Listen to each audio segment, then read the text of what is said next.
मेरा नाम मलिक मोहम्मद है और मैं इब्राहिम भवानी ITI में ट्रेड RAC में तालीम ले रहा हूँ। और आज मैं आप लोगों को डबल डोर रेफ्रिजरेटर की वायरिंग करके दिखाऊंगा। इसके लिए हमने स्ट्रक्चर तैयार किया है। इसमें डबल डोर के सारे पार्ट्स लगे हुए हैं।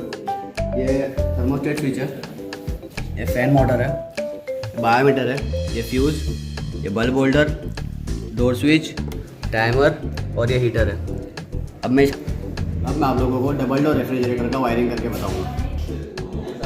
अब हम लोग 3 पिन टॉप ले लेंगे। इसके अंदर 3 वायर कनेक्ट है। अर्थिंग के लिए ग्रीन वायर, फेस के लिए रेड वायर और न्यूट्रल के लिए ब्लैक वायर लिया हमने। और अब हम लोग अर्थिंग वायर को कंप्रेसर की बॉडी में कनेक्ट कर देंगे और मेन फेस। इसके बाद हम फिर एक वायर कनेक्टर ले लेंगे। इसके अंदर हम मेन न्यूट्रल देंगे एक साइड और दूसरी साइड देंगे मेन फेज।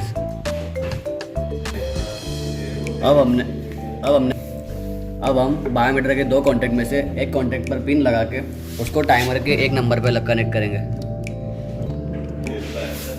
और ये हीटर की 2 पिन में से एक कॉन्टैक्ट पर हमने पिन लगाई है, इसको हम दे देंगे टाइमर के दूसरे नंबर के हॉल में। और अब हम दूसरा एक वायर लेके उसको कनेक्ट करेंगे थर्मोस्टेट के एक कॉन्टैक्ट पर। और अब हम इसका दूसरा कॉन्टैक्ट लगाएंगे टाइमर के 3 नंबर पे। और अब हम एक और पिन ले लेंगे, उसको कंप्रेसर की रिले में कनेक्ट करके टाइमर के 4 नंबर में कनेक्ट करेंगे। ये टाइमर की वायरिंग कंप्लीट हो गई। अब हमने ये वायर ले लिया है। इसके अंदर 3 पिन है और एक वायर कनेक्टर में लगेगा। इसमें हम सबसे पहले एक पिन को लगाएंगे थर्मोस्टेट के एक पहले कॉन्टैक्ट में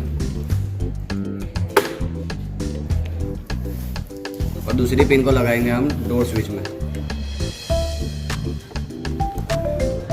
और इसकी जो लास्ट पिन बचती है उसको लगाएंगे हम फैन मोटर में। ये सारी फेस की वायरिंग हो गई है। अब इसमें जो एक वायर बचता है खुला हुआ, उसको हम देंगे मेन सप्लाई से जो फेज आ रहा है उसके कनेक्टर में।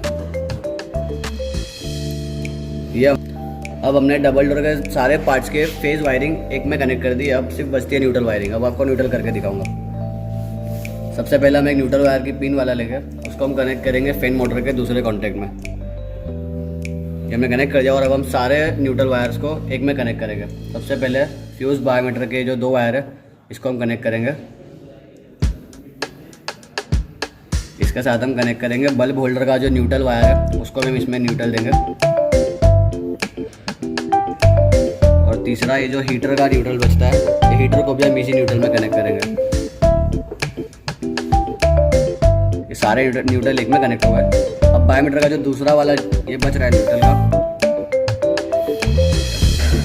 अब हम फ्यूज़ का जो दूसरा जो छेड़ा बचा है उसको हम मेन सप्लाई के न्यूट्रल में देंगे। इससे पूरे सिस्टम का न्यूट्रल कनेक्ट हो गया और फेस भी कनेक्ट हो गया। अब हम मेन सप्लाई से जो पिन आ रही है उसको कंप्रेसर की ओवरलोड में कनेक्ट करेंगे।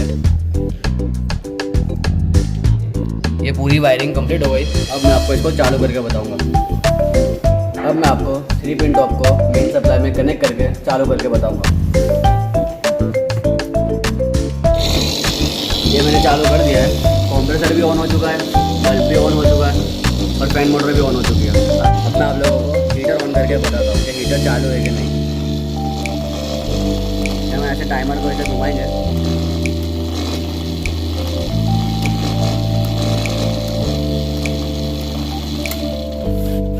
ये कंप्रेसर बंद हो चुका है, हीटर ऑन हो चुका है। मैं आपको हीटर चालू है या बंद वो चेक करके दिखाऊंगा।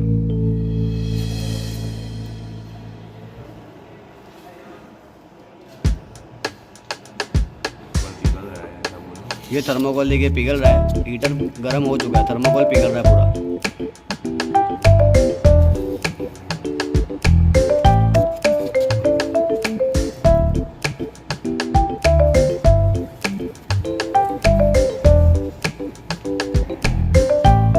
ये देखिए थर्मोकोल पिघल रहा है, यानी हीटर ऑन है। इसका मतलब पूरी वायरिंग ओके है।